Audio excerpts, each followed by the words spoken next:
Hello UPSC aspirant, और कैसे हैं आप सब। उम्मीद है आप सबकी पढ़ाई लिखाई बहुत अच्छी चल रही होगी और पूरा जोश से आप अब लगे होंगे, क्योंकि बहुत नज़दीक है, बहुत कम समय बचा है 2023 के लिए। सिलेबस पहाड़ जैसा है, आप भी जानते हैं। और जिनका सेकंड अटैम्प्ट है, थर्ड अटैम्प्ट है, अगर वो भी ये सोच रहे हैं बहुत टाइम है, तो प्लीज़ बिल्कुल टाइम नहीं है।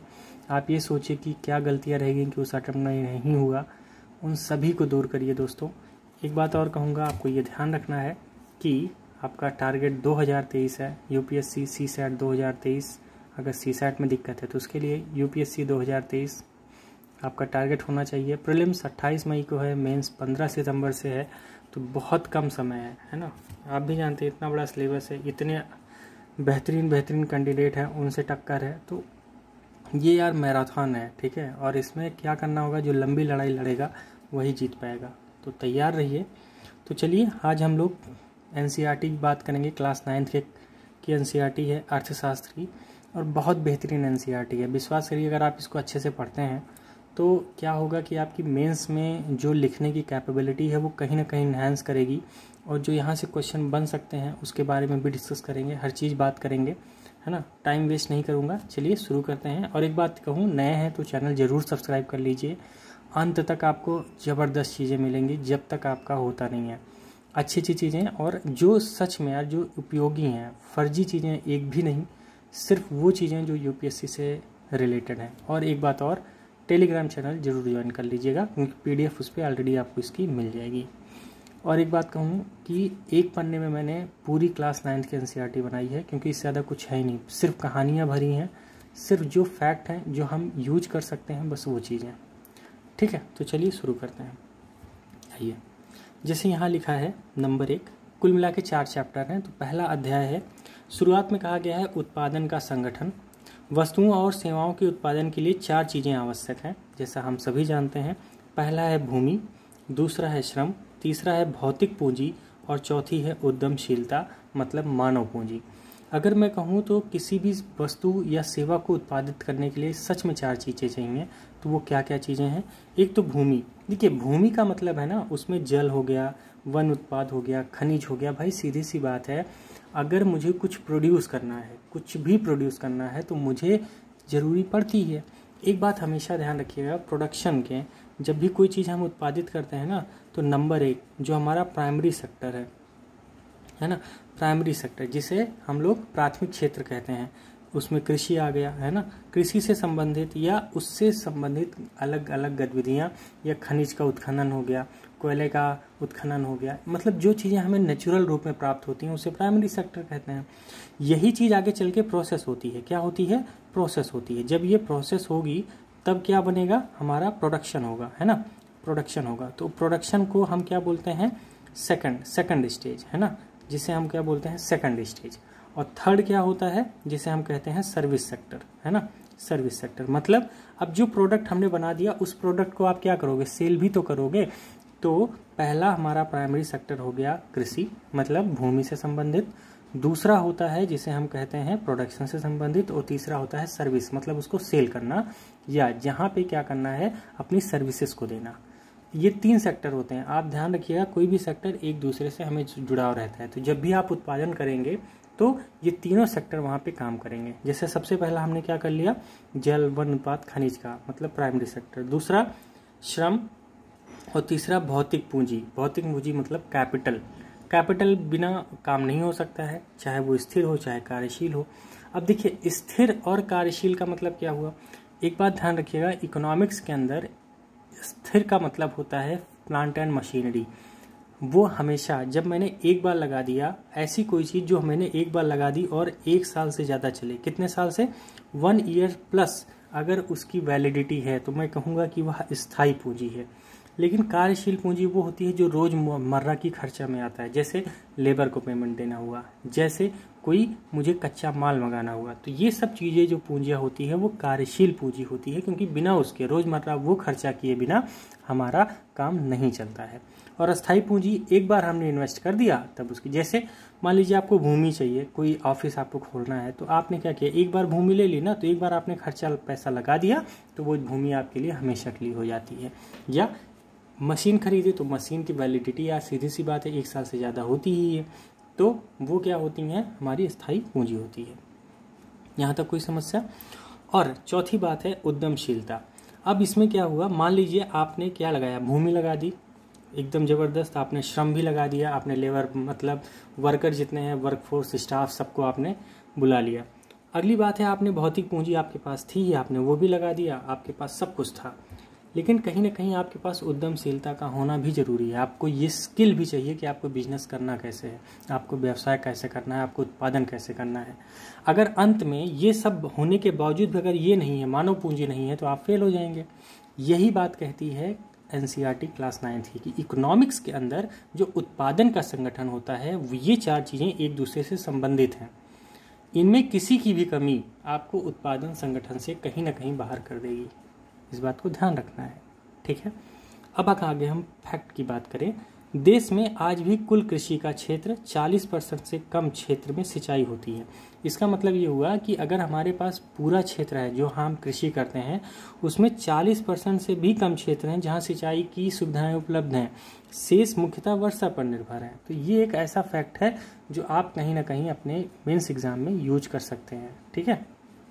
चलिए आगे लिखा है बहुविध फसल प्रणाली। इसका मतलब होता है उपज बढ़ाने वाली सामान्य प्रणाली है। अब मुझे क्या करना है, उत्पादन बढ़ाना है, तो मैं क्या करूंगा, जो एनसीईआरटी क्लास 9 की कहती है कि हमें क्या करना है, बहुविधि फसल प्रणाली। मतलब खेत खाली ना हो, जब भी एक सीजन खत्म हो, दूसरे सीजन से पहले बीच का जो समय होता है उसमें हम कुछ ऐसी फसल लगा लें जो 1 महीने 2 महीने में तैयार हो जाती हो, जिससे सीजन में हम कुछ और भी बना सकते हैं। दूसरा, पारंपरिक बीजों का प्रयोग, जैसे हाई यील्ड बीज या हरित क्रांति का, हम जो भी हरित क्रांति में बीज आए थे, आज भी जानते हैं बहुत सारे बीज आ ही रहे हैं, उनका प्रयोग करें। आधुनिक कृषि की बात करता है, क्या कहती है एनसीईआरटी, देखिए आधुनिक कृषि में नलकूप, HVV मतलब हाई यील्ड की जो बीज होते हैं उनकी बात हो रही है। आगे रासायनिक उर्वरकों और कीटनाशकों का प्रयोग तथा आधुनिक मशीन का प्रयोग, ये आधुनिक कृषि है, ठीक। तो आधुनिक कृषि कितना बेहतर ढंग से हमें काम कर सकती है या कितना बेहतर ढंग से क्या कर सकती है, हमारे उसको प्रोवाइड करा सकती है, ये भी देखने वाली बात होगी। मैंने क्या बताया, कभी भी प्रोडक्शन के बारे में 4 चीज़ें इंपॉर्टेंट हैं, ठीक। अब उन 4 चीज़ों के साथ साथ हमने नलकूप ले लिया, हमने हाई यील्ड जो बीज मिलते हैं वो ले लिए, हमने रासायनिक उर्वरक ले लिया, रासायनिक उर्वरक जैसे यूरिया हो गया, खाद हो गई, ये सब चीज़ें। हमने कीटनाशकों का भी प्रयोग कर लिया कि मतलब हमारे कीड़े न लगने पाए। हमने आधुनिक मशीनें भी उपयोग में ला ली, लेकिन उसके बाद भी समस्या कहाँ आ रही है, ठीक, कि उत्पादन में समस्या कहाँ आ रही है। अब ये देखते हैं, आपने आंसर राइटिंग करते समय ये बता दिया मेरे पास ये सब कुछ है, आज के समय ये सब मिल जा रहा है, लेकिन समस्या कहाँ आ रही है। अब देखिए एनसीईआरटी क्या कहती है।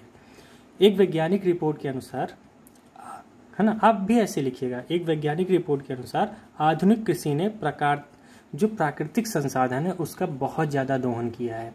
जैसा आप जानते हैं यूरिया डालने से क्या हो रहा है, यूट्रिफिकेशन की समस्या आ रही है कि नहीं आ रही है, बिल्कुल आ रही है। अत्यधिक मशीनें जब यूज हो रही हैं तो उससे क्या हो रहा है, उर्वरकता कम हो रही है बल्कि बढ़ने के बजाय। हम हाई यील्ड वैरायटी के बीज यूज तो कर रहे हैं, लेकिन वो बीज जो होते हैं सिर्फ खाने लायक हैं, वो दोबारा प्रोड्यूस करने लायक है ही नहीं, कि उनके अंदर इतनी ताकत ही नहीं होती कि वो आगे चल के उन्हीं बीज से हम क्या बना पाएँ, नए पौधे बना पाएँ। ऐसा हो ही नहीं पा रहा है। अब आप सोचिए ना कितनी गहरी समस्या है। हमने सब कुछ तो ला लिया, लेकिन प्राकृतिक संसाधन खो रहे हैं। आगे अब देखिए हाई यील्ड की बात करूं यार, तो ये क्या होता है ना, ये प्रोडक्शन बहुत ज़्यादा देते हैं, ठीक है। इनको हमने लगाया तो इससे क्या होता है, हमें प्रोडक्शन खूब मिला, लेकिन इनको रीयूज़ नहीं कर सकते। पहले की खेती सोचिए क्या होता था, जो धान हमने बोया है उसी धान का कुछ हिस्सा बचा लेते थे, उसी धान को अगले साल बो लेते थे। तो ये क्या होता था, ये भले ही था, लेकिन वो बीज ऐसे होते थे कि वो दोबारा जन्म दे सकते थे, लेकिन ये इनफर्टाइल है यार। खुद सोचो ना, हमने उन्नति तो की, लेकिन क्या करके, कहीं ना कहीं प्राकृतिक संसाधनों को दोहन करके।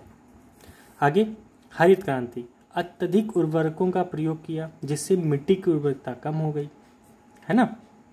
ये क्या, हमें एक वैज्ञानिक रिपोर्ट क्लास 9 की एनसीईआरटी कह रही है, भैया हमने खूब सारे उर्वरकों का प्रयोग करना शुरू किया, ले यूरिया पे यूरिया, जहाँ 1 बोरिया चाहिए हम 2 बोरिया डाल रहे हैं। अब खुद सोचो ना, ये हालात है।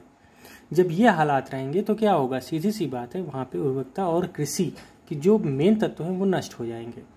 आगे, नलकूपों से अधिक सिंचाई हुई जिससे भौम जल स्तर में कमी है, ये आप ही देख ही रहे होंगे, लगातार हर जगह त्राहिमाम मचा हुआ है। आगे, पर्यावरणीय संसाधनों की कई वर्षों में बनते हैं, सीधी सी बात है। वैज्ञानिक रिपोर्ट ये कह रही है कि जो पर्यावरणीय संसाधन है, चाहे वो मिट्टी की उर्वरकता हो गई या जल का भूमि जल हुआ वो ऊपर आना, या कोई भी ऐसी प्राकृतिक घटना जो कई वर्षों में बनते हैं, उनमें बहुत समय लगता है। आगे, संसाधन नष्ट होने के बावजूद पुनर्जीवित करना बहुत कठिन है।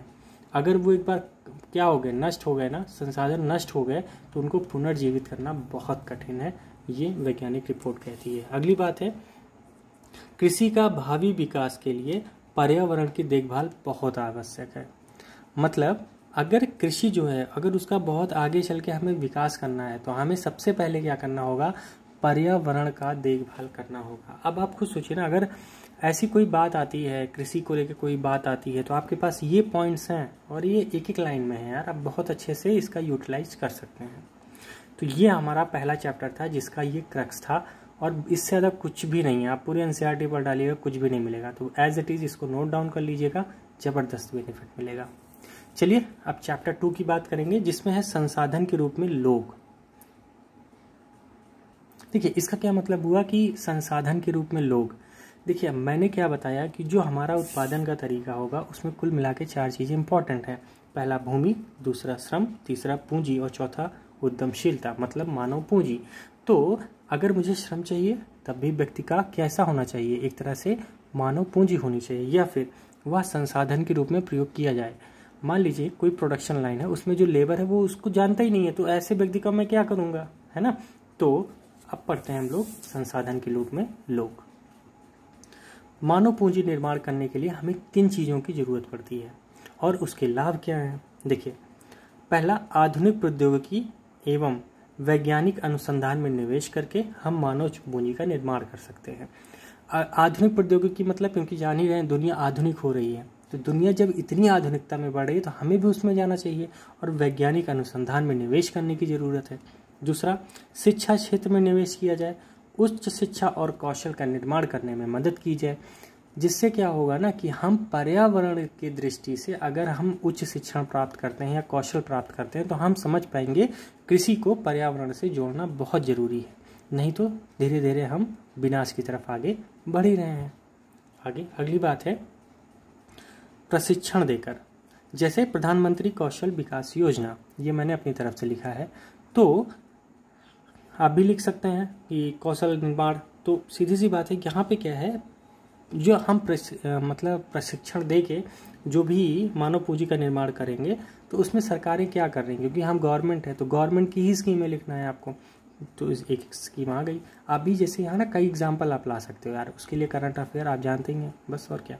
आगे, स्वास्थ्य सेवा में निवेश करके स्वास्थ्य सेवाओं को उपलब्धि मतलब आसान हो। जैसे ऐसा ना हो कि मैं गांव में रहता हूं तो मुझे अगर कोई काम है, बुखार भी आ गया तो मुझे 5 किलोमीटर दूर 10 किलोमीटर दूर डॉक्टर के पास जाना है, तब तो हालत ख़राब हो जाएगी जाने में ही, है ना। तो ऐसा ना हो, क्योंकि जब तक मेरा स्वास्थ्य अच्छा नहीं होगा तब तक मैं मानव पूंजी का निर्माण नहीं कर पाऊंगा। भाई मैं कितना भी बेहतर हूँ, मुझे सब कुछ आता है, लेकिन मेरा स्वास्थ्य ही अच्छा नहीं है तो मैं क्या कुछ कर पाऊंगा, बिल्कुल नहीं कर पाऊंगा। तो स्वास्थ्य का होना मानव पूंजी से बहुत ज़बरदस्त संबंध है, इसीलिए स्वास्थ्य को हमेशा जोड़िएगा, जरूर जोड़िएगा मेंस की राइटिंग में, आपको उसके लिए ना एक अच्छा रिजल्ट मिलेगा, बेहतर है। और मैं एक बात आपको बताऊं कि आपको क्या करना है। देखिए आपको क्या करना है, ध्यान से देखिए क्या करिएगा, कम से कम यार 2 क्वेश्चन ना डेली लिखिए, डेली आंसर राइटिंग कीजिए, ठीक है। रोज डेली 2 क्वेश्चन लिखना ही लिखना है, किसी हाल में जो भी मैंने टॉपिक पढ़ा उस पर 2 क्वेश्चन में लिखूंगा ही लिखूंगा। एक क्वेश्चन में मैं मानता हूँ 10 मिनट आप दे रहे हो, मान लेते हैं 15 मिनट आप दे रहे हो, तो 2 क्वेश्चन में 30 मिनट आप दोगे और 10 मिनट इसका इवैल्यूएशन का, मतलब 30 से 40 मिनट के अंदर आप 2 क्वेश्चन आराम से कंप्लीट कर सकते हो। इतना करिए। उसके बाद जब ये 7 डेज आपके बीत जाएँ, लगभग आप 15 क्वेश्चन लिख चुके होगे, 7 दिन बाद आपको 20 क्वेश्चन उठाने हैं। जो आपने लिखे हैं ना उन्हीं क्वेश्चन को उठा लो, या कोई दूसरे क्वेश्चन नए टॉपिक को उठा लो। आपको 20 क्वेश्चन उठाने और 20 क्वेश्चन को 3 घंटे में लिखने की कोशिश करनी है। अच्छा ठीक है, मान लो मैं इतना करता हूँ तो क्या बेनिफिट मिलेगा, अभी से करूँ क्या? हाँ बिल्कुल करिए भाई, क्यों? क्योंकि अंत में मेंस ही पास करना है, वो नहीं करोगे तो कुछ होगा ही नहीं। तो क्या करिएगा, ये जो आपको देगा ये आपको क्वालिटी देगा। क्या देगा? क्वालिटी, है ना, आपको क्वालिटी देगा। क्वालिटी इन सेंस आपको ये देगा कि रोज डेली आप थिंकिंग कैसे विकसित हो रही है। आज आपने एक क्वेश्चन लिखा, अच्छा मैं ये कर सकता हूँ, ओके, अगले क्वेश्चन में लिखा तो आपका इम्प्रूवमेंट होगा, थर्ड में लिखेंगे और, है ना, इस हिसाब से आपकी क्वांटिटी के साथ साथ क्वालिटी भी इम्प्रूव होगी। और ये वाला क्या है भैया, 3 घंटे में 20 क्वेश्चन भी तो लिखना है महाराज, ये भी तो अच्छे से लिखना है। तो जब भी ये कर लोगे आप तो आपकी क्वांटिटी भी मजबूत हो जाएगी। तो यहाँ पे क्वालिटी और यहाँ क्वांटिटी दोनों को कंबाइन करके आप आगे बढ़ेंगे तो क्या होगा आपका जबरदस्त। 1 महीना करके देख लो ना, आपका फिर आंसर राइटिंग करने से एक आप मोह हो जाएगा कि यार नहीं मुझे करना ही करना है, क्योंकि आपको ना नई नई थॉट्स, नई नई चीज़ें डेवलप करना सीख जाओगे आप। लेकिन करिए, बहुत आलस फील होता है लेकिन करना पड़ेगा, मजबूरी है, नहीं तो कुछ नहीं होगा। पढ़ते रहिए यूपीएससी। चलिए अब आगे हम लोग बात करते हैं आज की। ठीक है, तो हमने पढ़ लिया कि क्या पढ़ा कि स्वास्थ्य सुविधाओं का होना बहुत ज़रूरी है। अगली हम बात करते हैं खाद्य सुरक्षा की। देखिए खाद्य सुरक्षा मतलब हो गया खाने पे हम कितना खर्च कर रहे हैं, भोजन। तो भोजन पे हम जो भी खर्चा कर रहे हैं, ऐसा तो नहीं है कि ऐसी चीज़ें खा रहे हैं जो हमें कुपोषित कर रही हैं। तो बेहतर भोजन से कुपोषण का बचाव होता है, इसीलिए खाद्य सुरक्षा भी जरूरी है। मान लीजिए मैं हूँ और मैंने क्या किया, बहुत अच्छे से बीटेक की डिग्री ले ली, या इंजीनियरिंग बन गया, या मैं डॉक्टर बन गया, या सीए बन गया, कुछ भी बन गया, या मान लो आईएएस बन गया। अब मैं आईएएस बनने के बाद मुझे पता चला है कि मेरे अंदर इतनी कमियां थी पहले कि मैं अब क्या था, काम कर ही नहीं पा रहा हूँ, हमेशा थकान फील हो ही रहती है। तो क्या होगा, सीधी सी बताइए, क्या मैं एक मानव पूंजी बन पाऊंगा? नहीं बन पाऊंगा। तो आपको क्या करना है, अपने स्वास्थ्य पे भी ध्यान देना है, उसमें भी जरूरी है। तो आप क्या कर सकते हैं, जब भी आपसे आए पूछे कि एक मानव पूंजी निर्माण के लिए क्या क्या चीज़ें इंपॉर्टेंट है, तो ये कुछ बातें लिख दीजिएगा। ठीक है, अब इसका लाभ क्या हो सकता है? देखिए हम क्या पढ़ रहे हैं, उत्पादन। तो सीधी सी बात है, पहला उत्पादकता हमारी बढ़ जाएगी, उच्च हो जाएगी, जीडीपी में वृद्धि हो जाएगी। जैसे जापान जानते हैं, वहाँ मानव कौशल बहुत ज़्यादा है, तो आप एग्जाम्पल भी दे सकते हैं जापान का कि जीडीपी में वृद्धि हो जाएगी। समाज, देश में मानव परिसंपत्तियों का निर्माण होगा, बहुत सारी ऐसी परिसंपत्तियाँ हो जाएंगी, तो क्या होगा, मानव उतना विकास करेगा, समाज उतना विकास करेगा। ठीक है, आइए आगे बात करते हैं। बहुत इंपॉर्टेंट यार, बहुत गजब का लगा मुझे, ये आप ना कहीं लिख लीजिएगा, मतलब आप तो पूरा लिखेंगे लेकिन इसको ना याद कर लीजिएगा। जैसे मानव पूंजी अन्य संसाधनों जैसे भूमि और भौतिक पूंजी से श्रेष्ठ है, क्योंकि मानव संसाधन भूमि और पूंजी का प्रयोग कर सकता है, वे अपने आप उपयोगी नहीं बन सकती हैं। है कि नहीं, सही बताइए भाई। मिट्टी पड़ी है, सोना पड़ा है, हीरा पड़ा है, खदानों में पड़ा है, कोयला भी पड़ा है, क्या किसी को जरूरी है क्या उसको खोद के निकालना? क्यों? क्योंकि अगर हमें पता होगा तभी तो निकाल के उसका प्रयोग कर पाओगे। इसीलिए कहा जा रहा है भैया, जो भी भौतिक पूंजी है और जो भूमि है, इससे श्रेष्ठ है मानव संसाधन। क्यों? क्योंकि वो खुद अपने प्रयोग में नहीं आ सकते हैं, किसी की भलाई में नहीं आ सकते हैं, उनको उपयोगी बनाना चाहता है। किसके द्वारा? मानव पूंजी के द्वारा। ठीक है, तो ये लाइन मुझे अच्छी लगी। आप इसको कहीं क्या कर सकते हैं, एस्से में यूज कर सकते हैं, कहीं आप इसको कंक्लूजन में यूज कर सकते हैं। ठीक है, इंट्रोडक्शन लायक तो है नहीं, कंक्लूजन में आप यूज कर सकते हैं। चलिए अब हम लोग आगे बात करेंगे जनसंख्या की गुणवत्ता पे। ठीक, कि हमें जनसंख्या की गुणवत्ता पे कैसे सुधार कर सकते हैं, क्या क्या चीज़ें हैं। देखिए साक्षरता दर, जीवन प्रत्याशा और के निरूपित व्यक्तियों के स्वास्थ्य और देश के लोगों द्वारा प्राप्त कौशल निर्माण पर निर्भर होता है। कौन? जनसंख्या की गुणवत्ता। तो 2 बातें हमेशा ध्यान रखना, अगर जनसंख्या की गुणवत्ता पे कोई भी सवाल है तो साक्षरता दर हमारी कितनी है और हमारा जीवन प्रत्याशा कितनी है, मतलब यहाँ के लोग कितना दिन तक जी पा रहे हैं, तो उसी से तो पता चलेगा ना स्वास्थ्य प्रणाली कितनी अच्छी है आपकी, मानव कौशल इतना कितना अच्छा है ना, तभी तो पता चल पाएगा कि आपके देश की हालात क्या है। साक्षरता दर की मतलब जो साक्षरता दर है वो कितनी है और जीवन प्रत्याशा वो कितनी है, इसी से जो जनसंख्या है उसकी गुणवत्ता की पता चलती है। आगे लिखा है ना, जनसंख्या की गुणवत्ता अंततः देश की समृद्धि दर निर्धारित करती है। साक्षर और स्वास्थ्य जनसंख्या परिसंपत्तियां होती हैं। बिल्कुल। अब देखो इतनी अच्छी लैंग्वेज एनसीईआरटी में है ना कि सच में अगर आप ऐसी लैंग्वेज में लिखते हैं तो जो पाठक है ना, मतलब जो पढ़ेगा आपकी कॉपी को, वो भी कहेगा हाँ यार आपने जो वह शब्द लिए हैं वो ठोस है, और उन शब्दों का वजन इतना है कि नंबर आपको वैसे ही मिलेगा। देखिए फिर से पढ़ता हूँ, जनसंख्या की गुणवत्ता अंततः देश की समृद्धि दर पर निर्धारित करती है। बिल्कुल, साक्षर और स्वास्थ्य जनसंख्या परिसंपत्तियां होती हैं। ठीक, अब आगे देखिए, ऐतिहासिक और सांस्कृतिक कारणों से परिवारों में महिलाओं और पुरुषों के बीच श्रम का विभाजन होता है। ये मुझे मिला, ये एक ऐसा पॉइंट मिला कि क्या कर सकते हैं हम लोग, लिख सकते हैं कि ऐतिहासिक और संस्कार, जैसे सोसाइटी में आप यूज कर सकते हैं कि ऐतिहासिक और सांस्कृतिक कारणों से ही जो महिलाओं और पुरुषों में श्रम का विभाजन है। और सही बात है, अगर आप अपने परिवार में देख लें, आसपास पड़ोस में देख लें, तो ये चीज़ें आपको स्पष्ट रूप से दिख जाएगी। कहीं ना कहीं हमारे ऐतिहासिक कारण ही ऐसे रहे हैं, हमारे संस्कार ही हमें ऐसे मिले हैं जहाँ पे महिलाओं का काम अलग है और पुरुषों का काम अलग है। तो आप महिला के सशक्तिकरण भी ये सब तो डाल सकते हैं, या ऐसे में कहीं यूज कर सकते हैं। चलिए शिक्षा की बात करें। शिक्षा क्या करती है, नए क्षितिज खोलती है, मतलब नए रास्ते खोलती है, नई आकांक्षाएं, मतलब जो हमारी आकांक्षाएं हैं उसको देती है, जीवन के मूल्य को विकसित करती है, न केवल सकल बल्कि समाज का भी विकास करती है, राष्ट्रीय आय और सांस्कृतिक समृद्धि में वृद्धि करती है, प्रशासन की कार्यक्षमता बढ़ाती है। कौन, शिक्षा।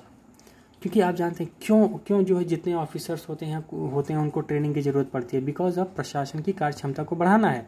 क्यों, क्योंकि राष्ट्रीय आय संस्कृति जो हमारी संस्कृति है उसकी समृद्धि को बढ़ाना है।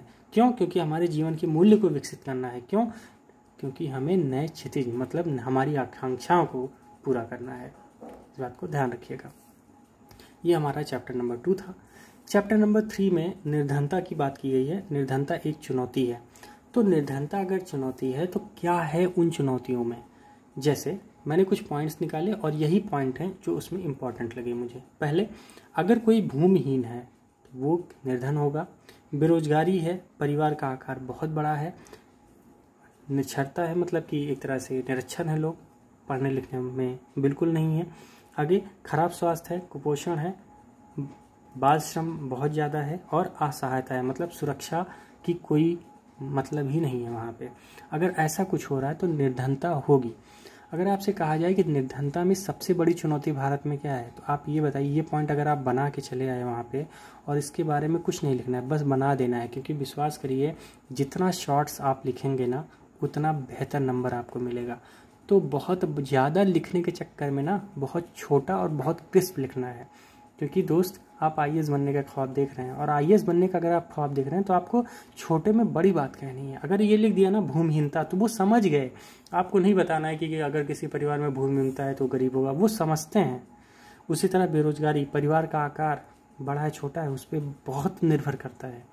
निरक्षरता है ना, समाज, स्वास्थ्य, कुपोषण, बाल श्रम या असहाय या असुरक्षा, तो ये कहीं ना कहीं निर्धरता की एक बहुत बड़ी चुनौती है।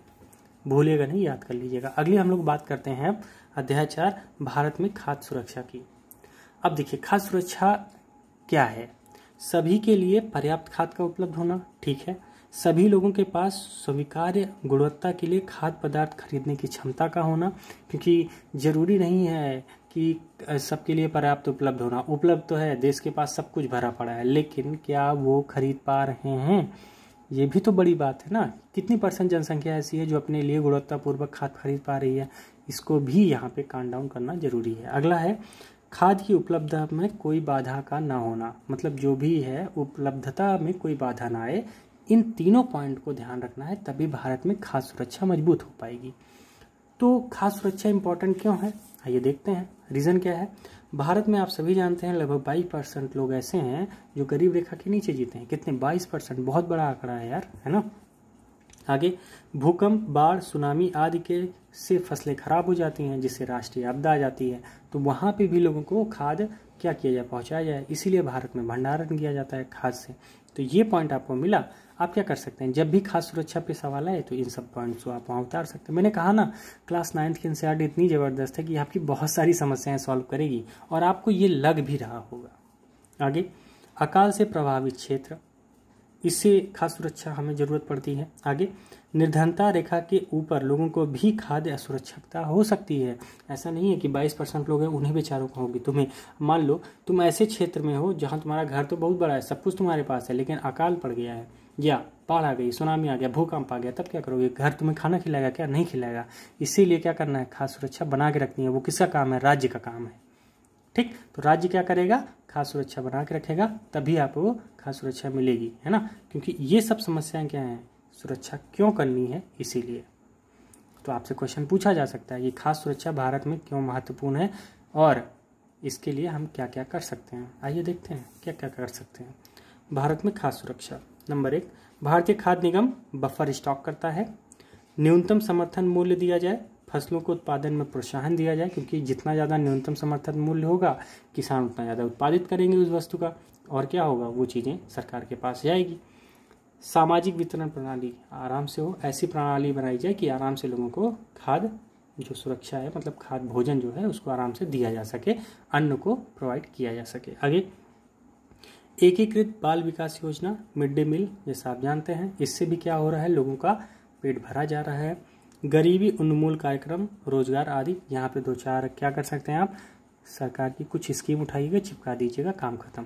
ठीक है। अगर आपसे पूछा जाए भारत में खाद्य सुरक्षा को कैसे नियंत्रण किया जाए, तो ये सब चीज़ें आपके पास हैं। और एक बात और, सहकारी समितियाँ, गैर सरकारी संगठन की भूमिका को भी ध्यान में रखना बहुत ज़रूरी है, क्योंकि जहाँ अकाल आता है या जहाँ सुनामी, बाढ़, ये सब आता है, या फिर आप कह सकते हैं कि अकाल का कोई प्रभाव है, तो वहाँ पे जो सरकार सहकारी समितियाँ बनाई गई होती हैं या जो गैर सरकारी संगठन होते हैं ना, ये वहाँ के लोकल होते हैं, तो उनको बहुत अच्छे से पता होता है कैसे टैकल करना है, तो इनकी भूमिका को भी शामिल कीजिए, है ना। अब मुझे ये बताइए, कहीं से लगा कि अब आप इस पे अगर खाद्य सुरक्षा पे कोई सवाल आया और आपके पास कुछ और चीज़ें करंट में हैं, तो आप कितना बेहतरीन उत्तर लिखेंगे आपने सोचा भी नहीं होगा। ट्राई कीजिएगा, उम्मीद है क्वेश्चन खुद बनाइएगा और कीजिएगा, ठीक है। और जल्द हम क्लास 10th की NCERT भी लेकर आएंगे, तो आप सबसे इतनी उम्मीद है कि यार इसको अच्छे से कंप्लीट कीजिए। इतना मैं कहूँगा, इतना आपने कंप्लीट कर लिया ना तो आपको मज़ा आएगा। और इसका PDF मैंने टेलीग्राम चैनल पे भेज दिया है, उसको ज्वाइन कर लीजिएगा। बस यही इतना था इस NCERT में। उम्मीद है आपको मज़ा आया होगा। नए हैं तो चैनल ज़रूर सब्सक्राइब कीजिए, और वीडियो पसंद आया होगा तो लाइक आप करेंगे ही।